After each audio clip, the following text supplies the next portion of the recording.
자, 반갑습니다. 정영배 교수입니다.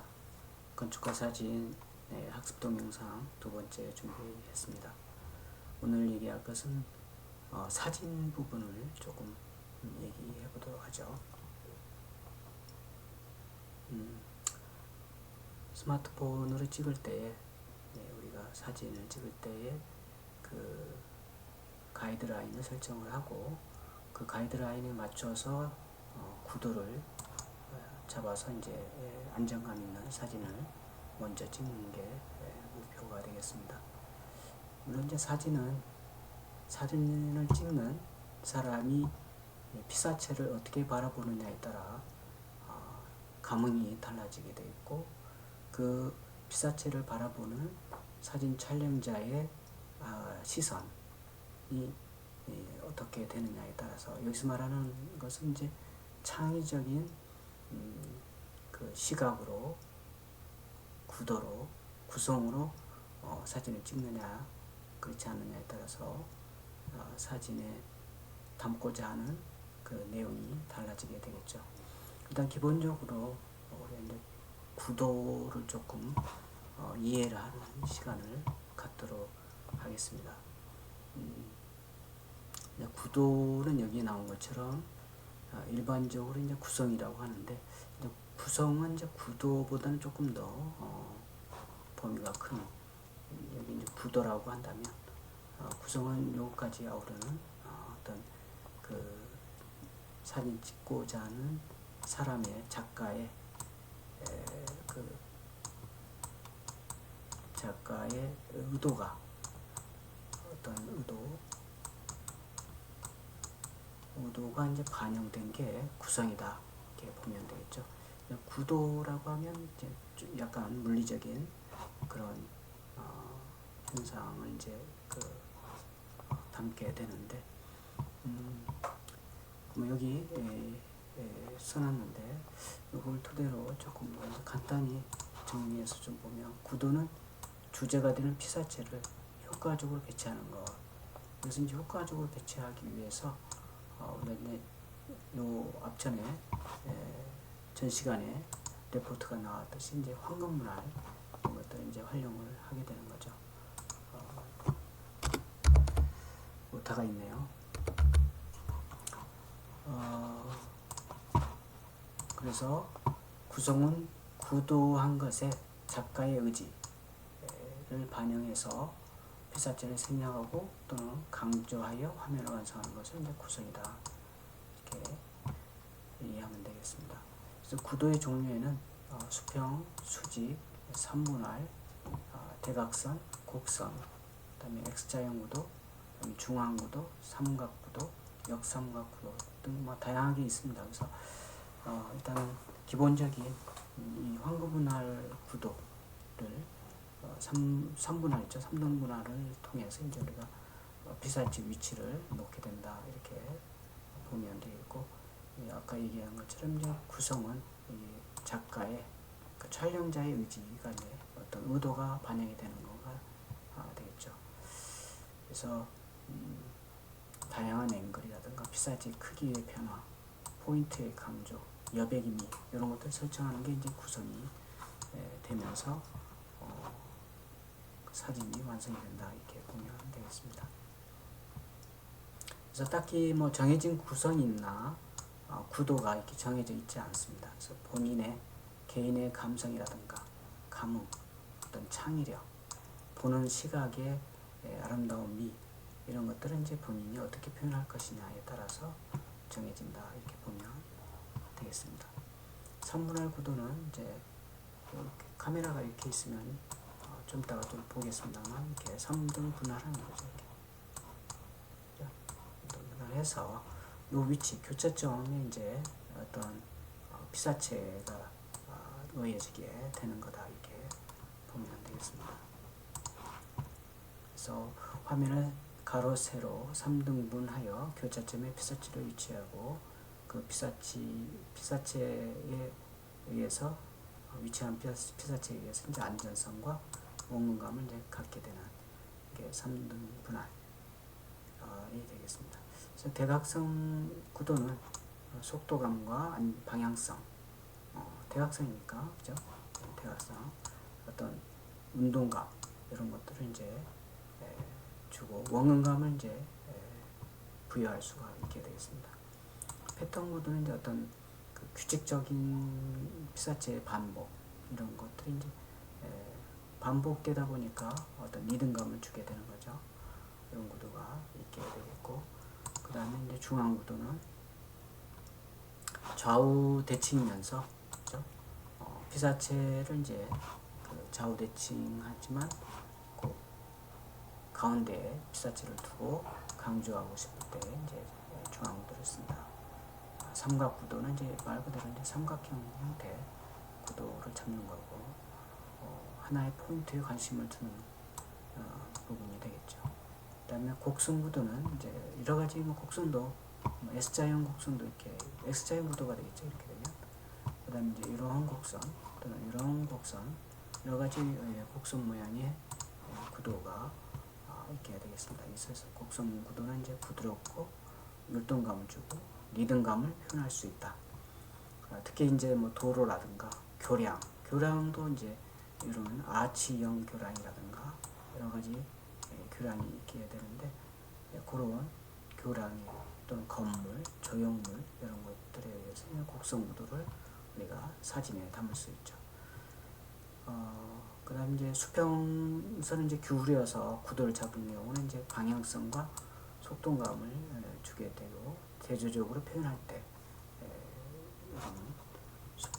수평이 있는데 이렇게 의도적으로 이렇게 기울여서 이제 잡는 거죠. 그 다음에 이제 우리가 사진을 찍을 때 너무 꽉 차는 것도 좀 갑갑함을 느낄 수 있습니다. 그래서 여백을 좀 준다는 거.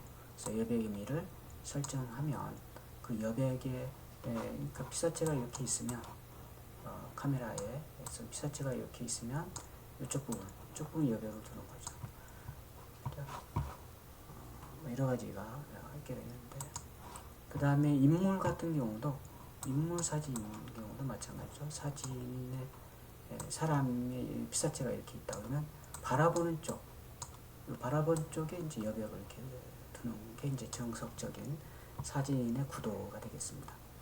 그 다음에 눈의 위치, 사람의 눈의 위치도 3등분 안에 요 첫 번째 여기에 교차점에 이제 두는 경우가 이제 안정감을 줄 수 있다, 이렇게 보면 되겠습니다. 그래서 인물의 시선이나 몸 쪽을 향한 곳에 여백을 두고 안정감을 느끼게 할 수 있다. 인물을 정중앙이 아닌 교차점에 두는 게 균형적이고 단조로움을 피할 수 있다. 아까 얘기한 것처럼 그 3등분 안에 위쪽에 교차점이 되겠죠. 그리고 바라보는 쪽에 여백을 둔다, 이렇게 보면 되겠습니다.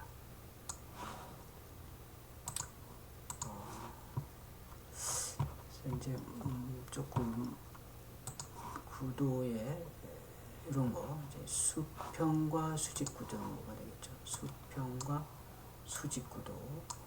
그리고 요 수직이 요 교차점이 여기 가운데 있지 않고 이쪽으로 좀 와 있죠. 가운데 있으면 약간 너무 지루하죠. 그런 측면에서 약간 비껴서서 이렇게 사진을 잡았다. 그래서 이렇게 되는 거죠. 건물이 벽 이렇게 있고 지붕이 이렇게 있는 거죠. 지금 이거 같은 경우 이제 여기 나온 것처럼 하나의 작가의 사진 이해가 되겠습니다. 그 다음에 조금 전에 얘기한 것처럼 대각선 구도, 그렇죠? 대각선 구도에 이렇게 되면 여기에 요 라인에 구도를 잡고 이제 사람이 이렇게 있는 거죠. 절규하는. 마찬가지로 이것도 대각선 구도인데 양대각선이죠. 이렇게 양대각선. 그래서 특히 이제 여기 포인트가 이렇게 있게 되겠죠. 그리고 이렇게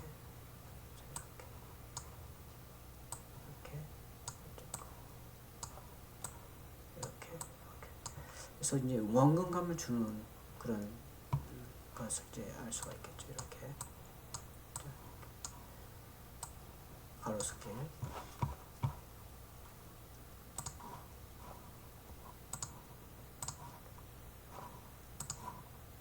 그 다음에 S자형 구도가 이렇게 되겠습니다. S자형 구도. 스케이트 타기. 이런 식으로. 이 강이죠. 이제 얼음이 얼어서 이제 스케이트 타는 그런 구도인데, 이렇게 S자형으로 이제 뒀다.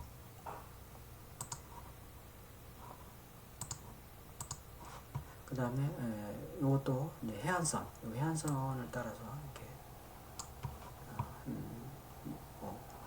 구도를 잡은 이제 사진이 아니고 이제 그림인데 이렇게 살펴보는 시간이 되겠고, 그 다음에 이제 구도도 이렇게 지그재그 형태의 구도도 있다. 이렇게 지그재그.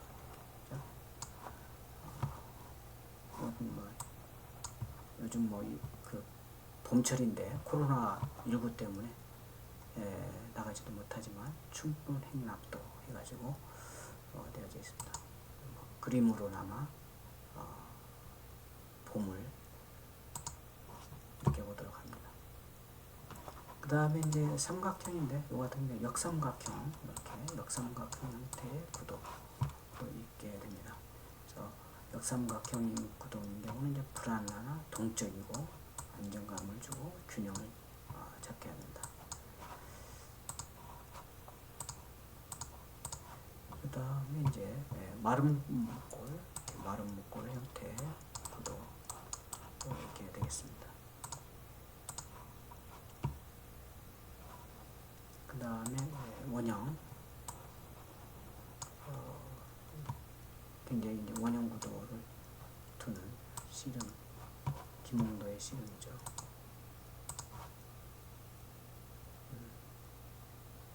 여기까지 가 되겠고, 사례는 이제 이 정도 되고, 이제 사진을 찍을 때 아까 얘기한 것처럼 적당한 여백은 이제 강조하고 여운을 남겨줄 필요가 있게 되겠고, 그다음에 포인트를 강조하자.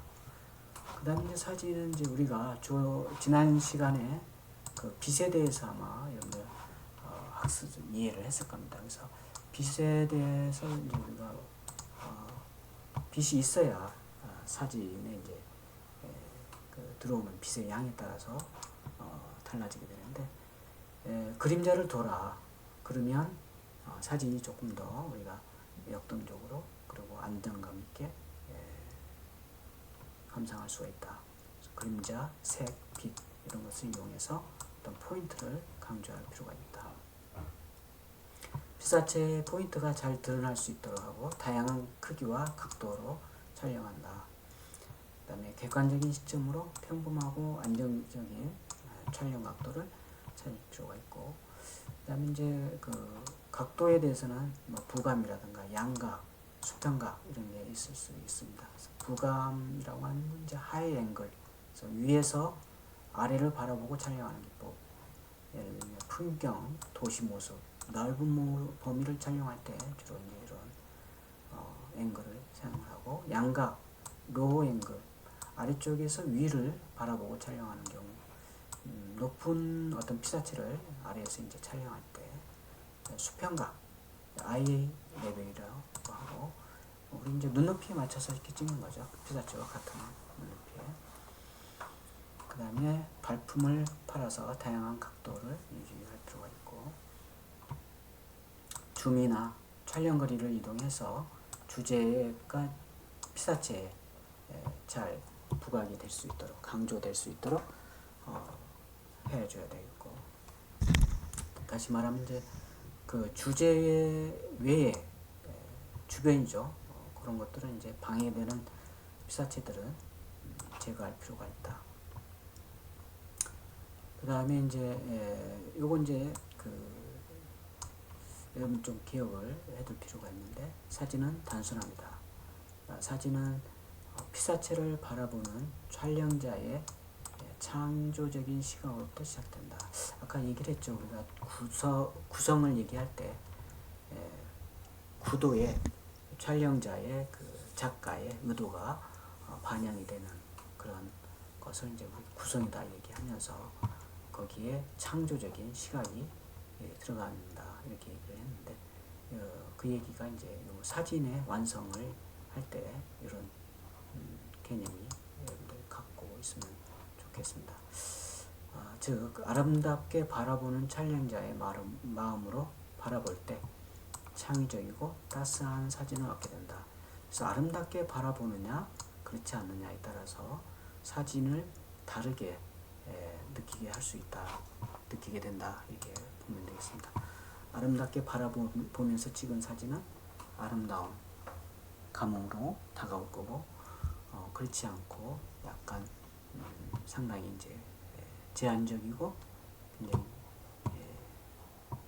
각진 그런 시선으로 바라보는 사진은 그런 느낌을 줄 것입니다.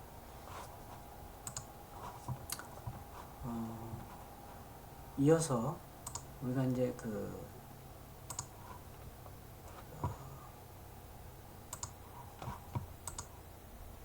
카메라의 상태, 스마트폰의 상태죠. 스마트폰을 이렇게 보면 요거 이제 한 스마트폰의 예인데 그 스마트폰 안에 들어가면 여러 가지 옵션이 있어요. 아웃포커싱, 뭐 프로, 파노라마, 음식, 뭐 사진, 동영상 이런 것들이 있는데 여러분들이 이제 각자 가지고 있는 스마트폰을 가지고 대응을 해서 한번 스마트폰을 조작을 작동을 해보시기 바랍니다. 먼저 이제 스마트폰에 들어가면 아웃포커싱 같은 경우는 이제 자동으로 오토로 이제 우리가 설정이 돼 있죠. 오토.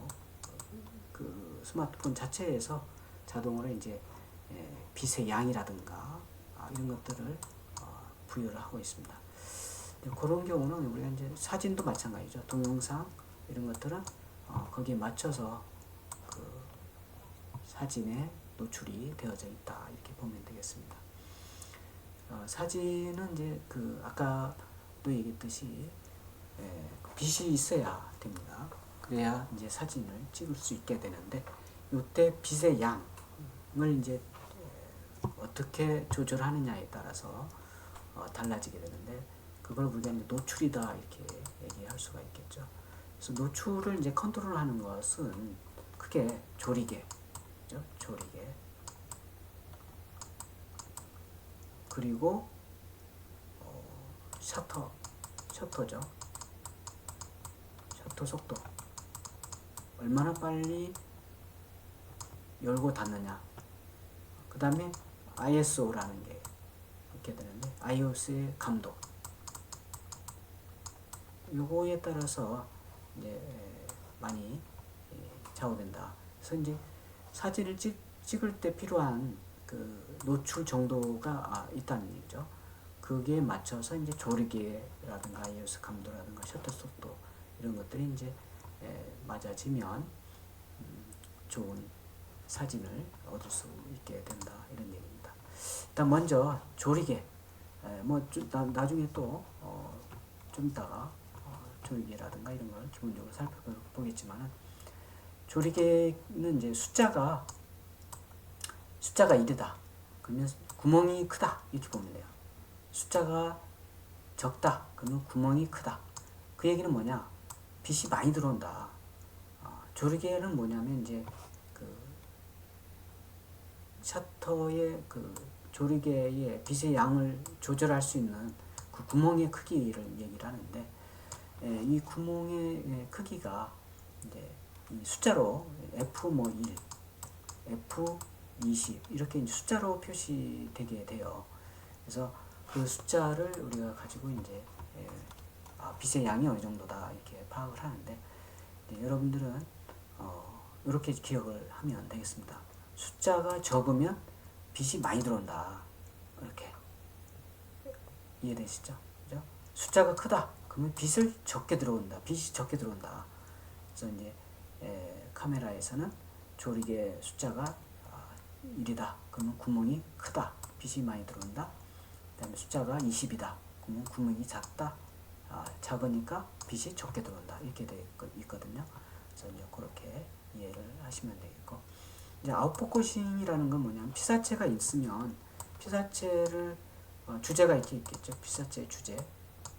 피사체 주제가 있지만 배경을 이제 흐리게 하는 그런 걸 우리 이제 아웃포커싱이다 이렇게 얘기하는데 심도가 얕다 이렇게 아웃포커싱 심도가 얕다 같은 의미로 이렇게 쓴다는 얘기죠. 이렇게 좀 기억을 하시기 바라고. 그다음 이제 우리가 이제 스마트폰에도 아웃포커싱이 있어요. 여기 있네요, 그죠? 아웃포커싱을 설정을 하면 자동으로 오토로 이렇게 조리개가 설정이 되게 되어 있습니다. 물론 이제 낮일 때, 뭐 흐린 날일 때 맞춰서 조리개가 달라지게 되겠죠.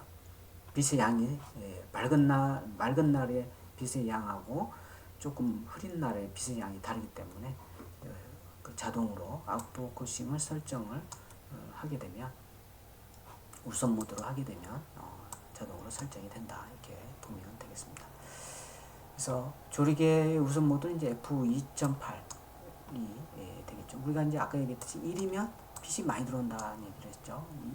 1보다 좀 크지만 20보다는 적으니까 많이 들어오는 편이다 이렇게 보면 되겠습니다. 그래서 조리개의 낮으면 그죠? 심도가 얕다. 그죠? 이렇게 오타가 있네요. 낮으면 낮게 하면 그죠? 이렇게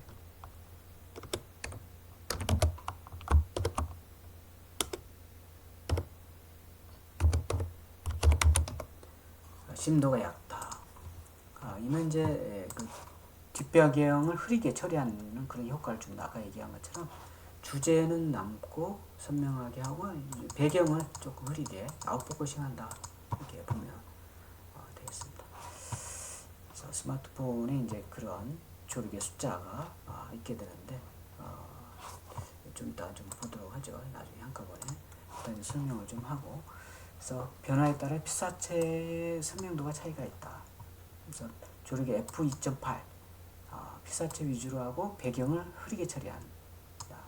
그다음 3.5, 7.1 피사체 외 그 밖의 풍경을 같이 담는 경우 7.1 정도 되면 주제와 부제 이것도 이제 같이 표현을 할 수가 있고 20, 10, 16, 22 이렇게 변화가 있게 되면 서로 다르게 나타난다 이렇게 보면 되겠습니다. 조리개가 밝은 사진, 밝다는 것은 이제 F값이 낮다는 거, 아까 얘기했듯이 빛이 많이 들어온다 그런 뜻이라는 얘기고 심도가 얕은 사진이다 이렇게 이해를 하면 되겠습니다.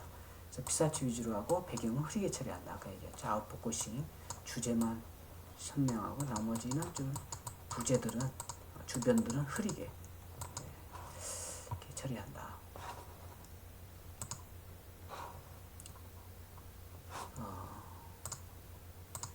그 다음에 이제 조리개가 어두운 사진. 어둡다는 것은 이제 F값이 높다. F값이 높다라는 것은 뭐예요? 빛이 적게 들어온다. 그죠? 그 다음에 심도가 깊다. 이런 걸 같은 맥락에서 이해하면 되겠고, 피사체와 배경을 함께 표현할 수가 있다. F값을 높게 하면 그렇다는 얘기죠. 다 같이 나온다는 얘기죠. 이게 이제 조리개 얘기가 되겠고, 좀 이따 나중에 또 살펴보기로 했죠. 일단 여기 있는 내용을 좀 먼저 보도록 합니다. 그 다음에 이제 셔터 속도가 되겠습니다.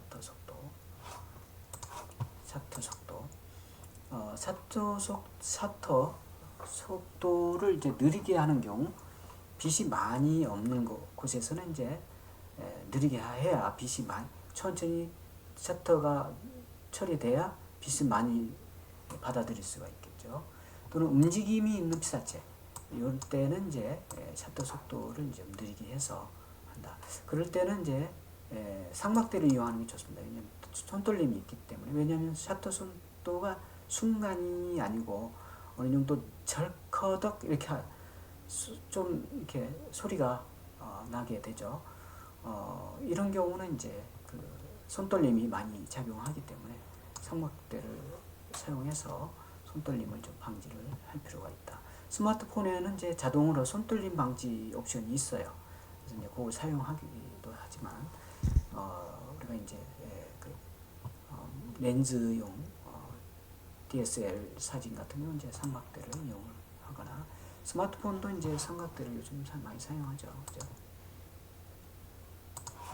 그 다음에 셔터 속도를 빠르게 하는 경우는 순간 포착하는 경우, 당연히 약간 이제 반대되는 경우죠. 빛이 너무 많아서 사진을 너무 박을 때, 이럴 때는 순간적으로만 열었다 닫아야 되겠죠. 이럴 때는 이제 셔터 속도를 빠르게 하는 필요가 있다. 그 다음에 달을 찍는 경우, 그 다음에 셔터 속도를 빠르게 하여 주변은 어둡지만 달이 밝아서 느리게 하면 그냥 동그란 빛만 나오게 되는데, 이때 셔터 속도를 빠르게 하면 달을 찍을 수 있다. 또 오타네요. 찍을 수 있다.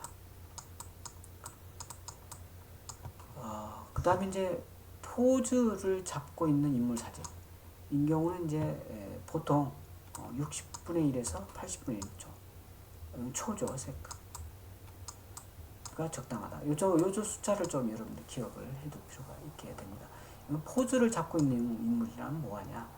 정지된 인물이죠. 그냥 이렇게 사진 찍기 위해서 이렇게 순간 정지되어져 있는 그런 상태의 인물 사진을 찍을 때를 말하는 거죠. 그때는 60에서 80분의 1 정도.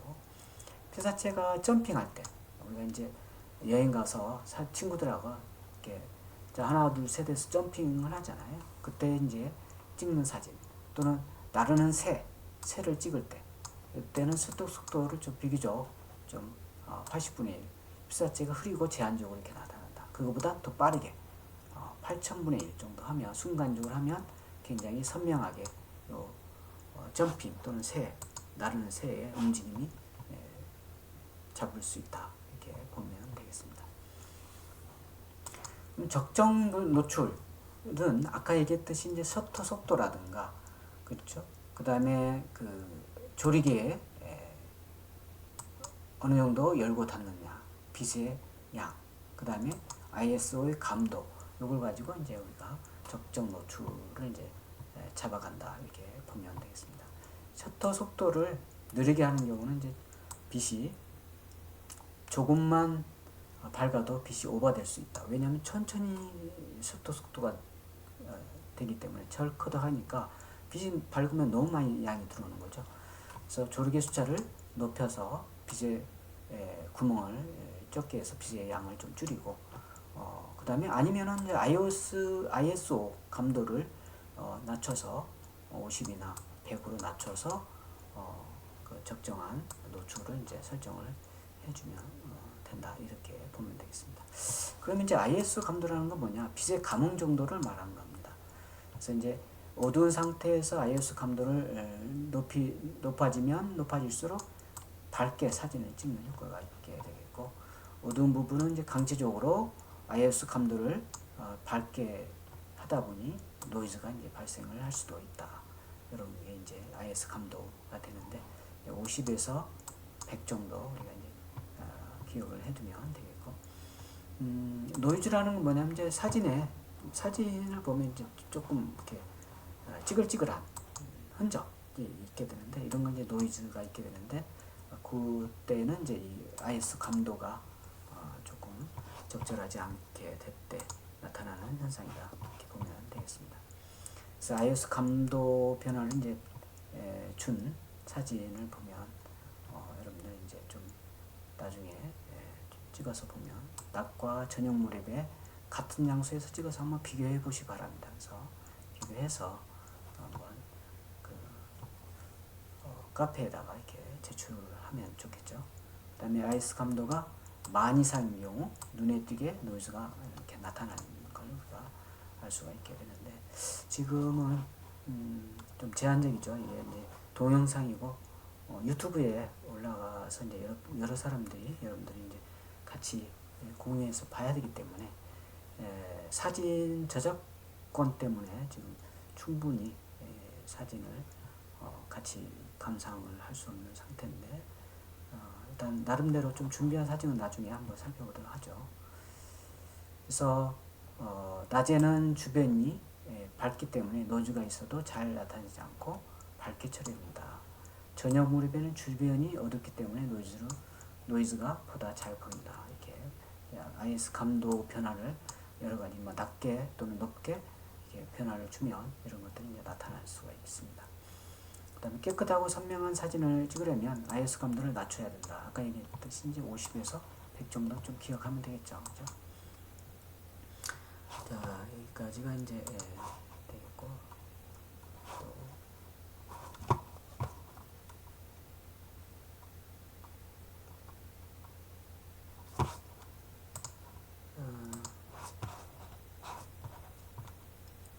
그다음에 이제 아웃포커싱 인물 사진을 찍을 때 카메라 설정을 비교하는 그런 경우도 한번 살펴볼 수가 있겠는데, 배경을 아웃포커싱하는 경우 셔터 속도는 60분의 1, 조르게 2.8, 감도 100. 이 정도 한번 설정을 해서 한번 찍어볼 필요가 있겠죠. 그러면 피사체 움직임이나 사진 찍는 사람의 흔들림을 고려해서 IS 감도를 320으로 하면 예를 들어서 셔터 속도 80분의 1, 조리개 F 2.8, 감도 320으로 이렇게 병행해서 이 두 개를 요거하고 요거를 이렇게 비교를 해보면 이제 비교가 될 수 있겠죠. 그 다음에 이제 피사체, 두 번째 피사체와 배경을 선명하게 찍을 경우 예를 들어서 여기 있죠. 셔터 속도를 6분의 1, 조리개는 7.1, 감도 100. 그 다음에 셔터 속도를 100분의 1로 하고 감도를 1000으로 이렇게 병행했을 때, 조리개 값은 같이 했을 때 이 두 개를 또 이렇게 비교를 해보면 재밌는 게 나올 수 있겠죠. 그 다음에 빠른 피사체 찍기. 아까 얘기했듯이 점핑하는 거라든가 나르는 새 이런 것들. 셔터 속도 60분의 1, 조리개 2.8, 감도 500. 그 다음에 2000, 2.8, 감도 8000. 그래서 서로 이제 이렇게 노출을 달리해서 한번 보면 되겠죠. 비교를 해보면 되겠죠.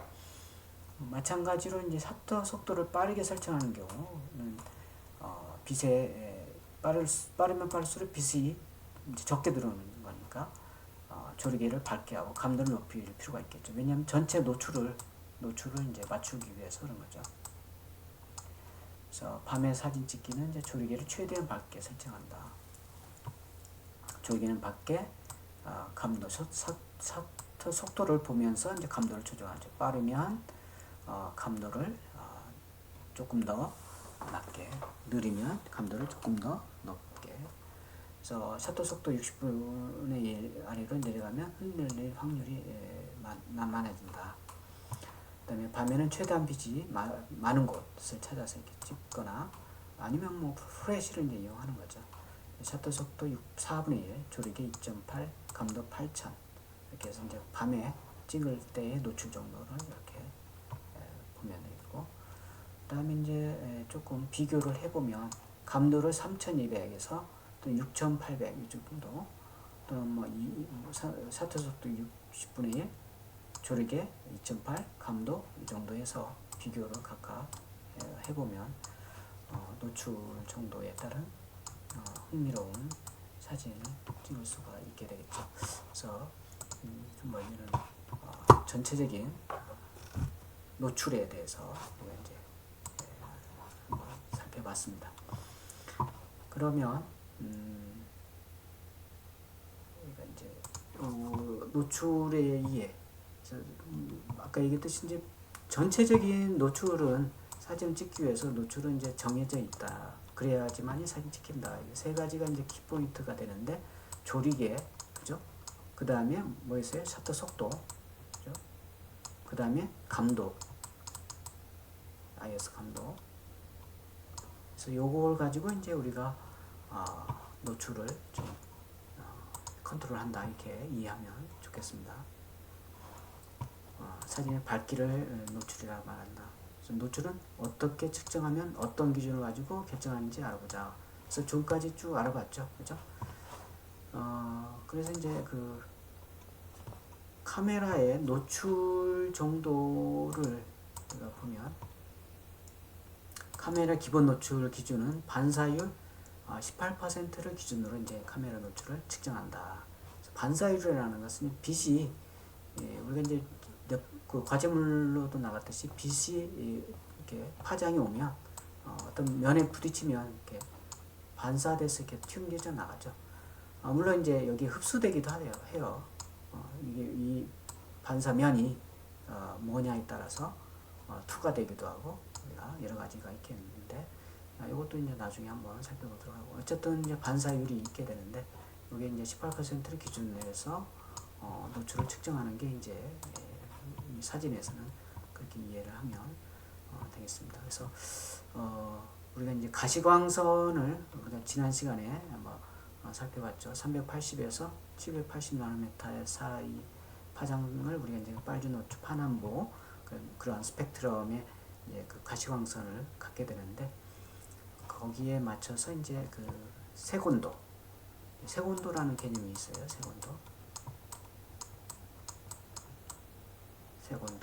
색온도라는 것은 이제 그 주광, 태양빛의 온도를 말하는 건데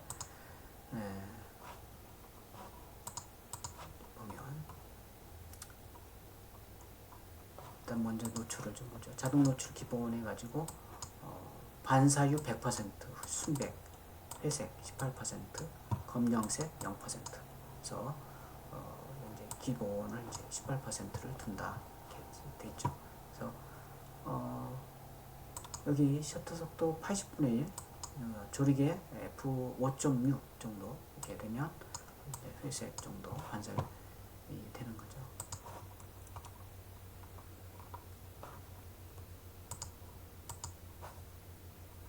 그럼 노출 보정 버튼 이건 이제 그 스마트폰이 아닌 그런 이제 앵글을 써서 하는 카메라 얘기인데 스마트폰에도 우리가 아까 얘기한 그 어디 있냐면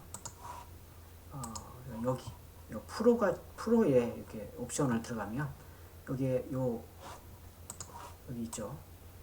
조리개의 셔터 속도라든가 기본 조리개라든가 ISO 감도라든가 이런 걸 여기서 컨트롤할 수가 있고 여기가 이제 그 색온도에 해당이 되는 거죠. 그래서 요거 이제 좀 이따 또 한번 같이 살펴보는 시간을 갖도록 하고요.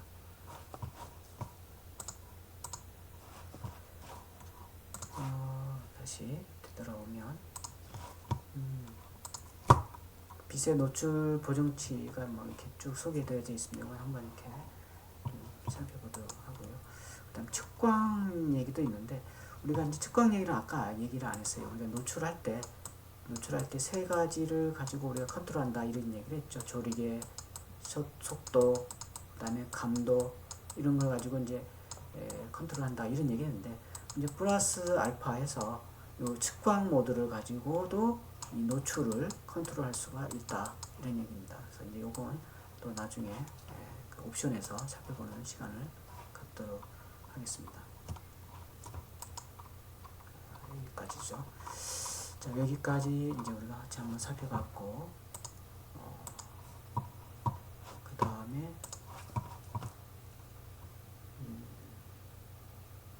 조리개를 한번 보도록 하죠. 조리개. 아까 우리 이제 조리개 노출을 컨트롤하는 조절하는 요소 해가지고 조리개 속도 감도 이렇게 아까 얘기했죠, 그죠?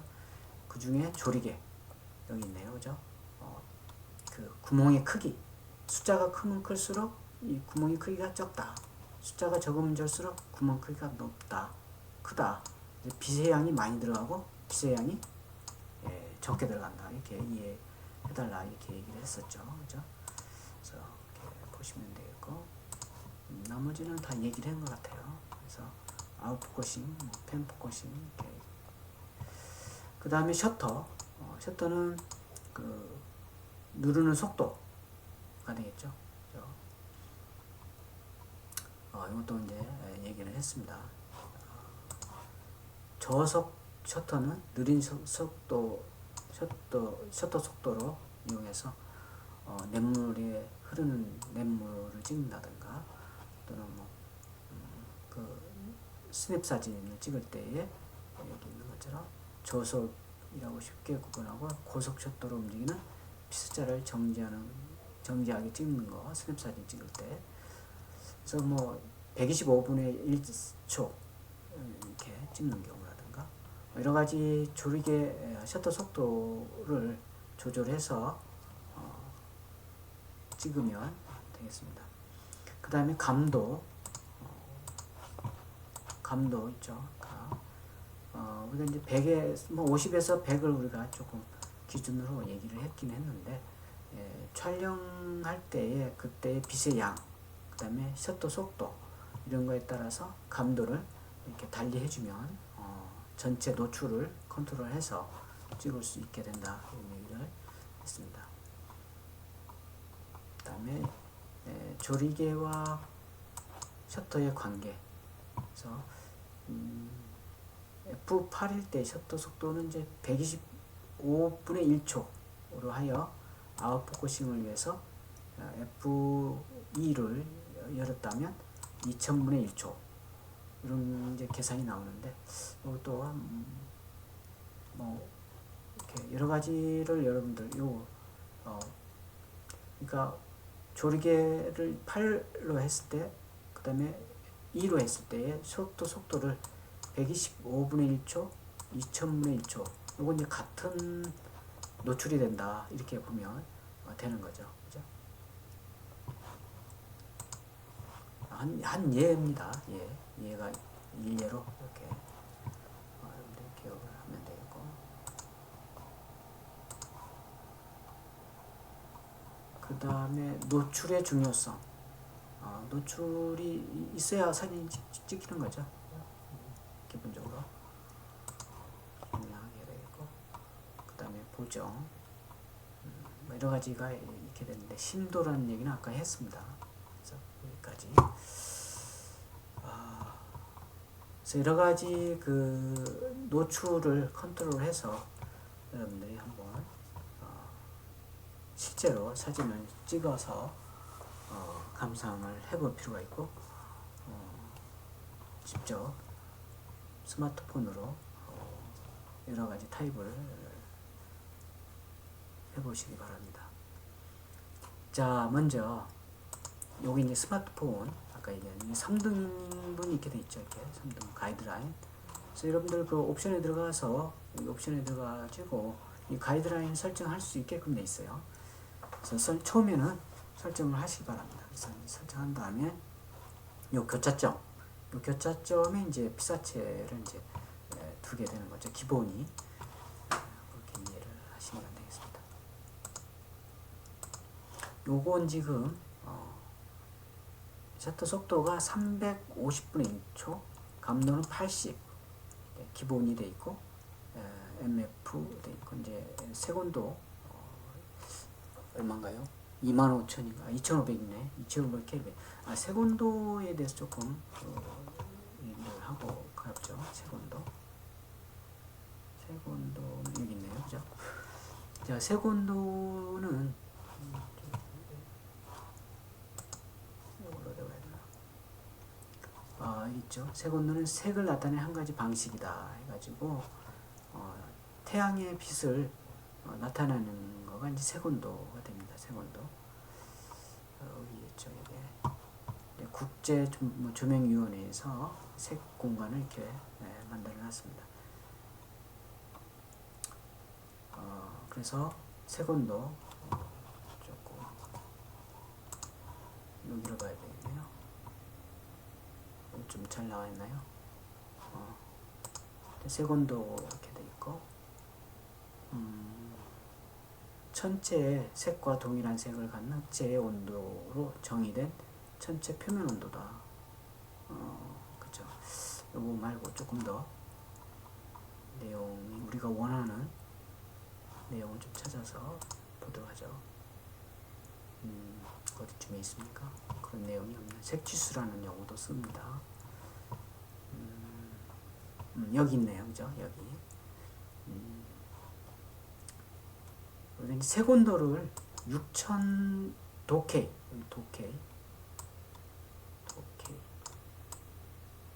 켈빈을 말하는 거예요. 켈빈 여기인데요. 자, 켈빈 이제 세곤도의 그 단위는 켈빈을 말합니다. 도케이라고 얘기하고 여기는 모든 온도는 절대 온도이다. 어디에서 천문학에서 천체에서 그렇다는 얘기죠.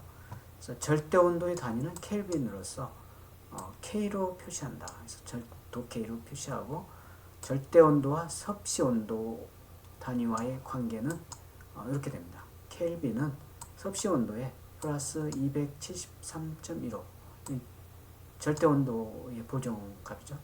그래서 요걸 기억을 해두기 바랍니다. 그래서 여러분들 좀 메모를 해서 여기는 좀 메모가 안 되어 있는데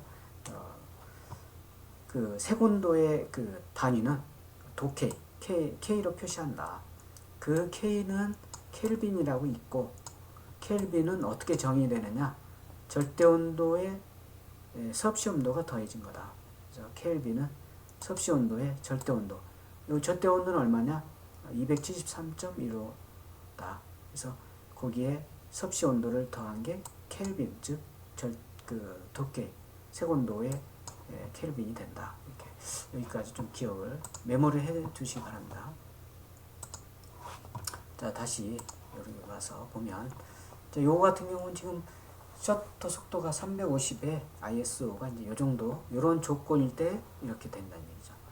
좀 푸르스름하죠. 요건 이제 그 세곤도가 우리가 이제 그 주광은 한 6,500 도케이를 주광 태양빛 우리가 이제 그 태양빛 온 세곤도는 6,500 도케이 켈빈 정도가 됩니다. 근데 이제 6,500보다 이제 다른 낮은 숫자죠. 2,500 켈빈이니까 이제 푸른색 쪽에 빨주노초 파남보의 이제 푸른색 쪽에 이제 그 온도를 세곤도가 이제 들어가 있기 때문에 이렇게 보여진다 이렇게 보면 되겠고, 그 다음에 이제 요 세곤도를 조금 더 같은 거죠. 지금 같은 속도 감도의 세곤도만 이렇게 3,600인가요? 3,600 켈빈일 때는 이렇게 된다는 얘기죠. 아까 푸른색보다는 조금 더 푸른색 계통에서 벗어나서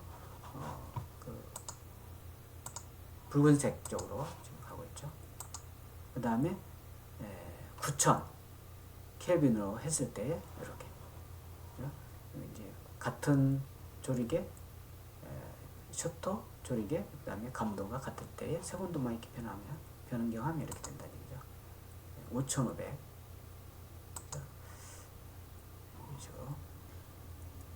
5,500 5,500이죠. 마찬가지로 이제 여기에서는 5,500인데 여기 셔터 속도를 50분의 1초, 감도를 100으로 했더니 이렇게 이제 너무 노출이 많이 들어오는 거죠. 감도가 100인데 셔터 속도가 50분의 1, 굉장히 느리죠. 그러다 보니까 빛의 양이 많이 들어오는 거죠. 아마 이건 앞에서 우리가 여기서 설명했던 걸 한번 이렇게 보는 거죠. 마찬가지 30분의 1. 그 다음에 아까 봤던 건가요? 세곤도가 좀 다른 거죠. 좀 흐릿해서 잘 안 보이는데 80. 이건 5,500에 180. 이게 이제 감도를 800으로 줬을 때 이렇게 감도가 높아졌죠. 높아지고 빛의 양이 많이 들어오는 상태가 되다 보니까 이렇게 허옇게 되는 거죠. 또 마찬가지 400, 180분의 1 마찬가지입니다. 그래서 여러분들도 이제 요걸 프로 쪽에 선택을 옵션에 들어가면 요 셔터 속도라든가 감도, ISO 감도, 세곤도 이런 것들을 변경할 수가 있게 되어져 있습니다. 그래서 여러 가지 변경을 해서 그 카페에다가 제출을 하면 되겠습니다. 그래서 셔터 속도 50분의 1, 그다음에 50이죠. 요거 이제 배경이 같은 배경인데 셔터 속도를 24,000분의 1 하고 감도를 50으로 하고 했을 때 이렇게 시커멓게 나온 걸 볼 수가 있습니다. 1000 할 때 5000, 500, 그 다음에 180, 얼마인가요? 15, 다양한 10, 여러가지 60분의 1. 그래서 여러분들 예를 들어서 셔터 속도를 고정을 하고 세곤도, 감도, 이 파라메터를 두 개는 고정하고 하나씩 변경을 해야 되겠죠. 그래야 비교가 되니까. 지금은 이제 여러 가지 형태를 소개하기 위해서 여러 가지가 있습니다. 자, 오늘은 여기까지 하도록 하고, 끝으로 과제물이 있습니다. 과제물은 지금까지 배운 노출에 대한 부분을 여러분들이 사진을 찍어서 카페에 제출하면 되겠습니다. 그 과제물 내용은 아웃포커싱 찍기, 두 컷 비교, 이렇게 요걸 맞춰서 찍으면 되겠어요. 그 다음에 피사체와 배경을 선명하게 찍기, 마찬가지 비교할 것. 그 다음에 빠른 피사체 찍기, 마찬가지 비교하고, 밤에 사진 찍기, 밤에 이렇게 찍어서 어떻게 되는지 이렇게 좀 비교할 것. 그 다음에 그 조리개만 변화를 줘서 사진을 좀 비교하는. 물론 이제 같은 장소, 같은 피사체, 그리고 나머지는 이제 고정을 해야 되겠죠, 그죠? 셔터 속도라든가 감도를 변하지 않도록 하고, 조리개만 변경을 해서, 조리개 값만 변경을 해서 찍어서 어떻게 변화되는지를 제출하면 되겠습니다. 빠른 피사체 찍기 같은 경우는 이제 피사체를 동일한 피사체를 하기가 어려운 경우에는 다른 피사체를 해도 됩니다. 가능하면 이제 동일한 피사체를 가지고 찍어서 이러한 조건 하에 찍어서 비교를 하면 되겠습니다. 그리고 찍은 사진은 파워포인트에 각각 정리해서 비교 사진을 넣어서 비교한 파워포인트로 제출하면 되겠습니다. 자, 오늘은 여기까지 하도록 하고 마치도록 하겠습니다. 수고하셨습니다.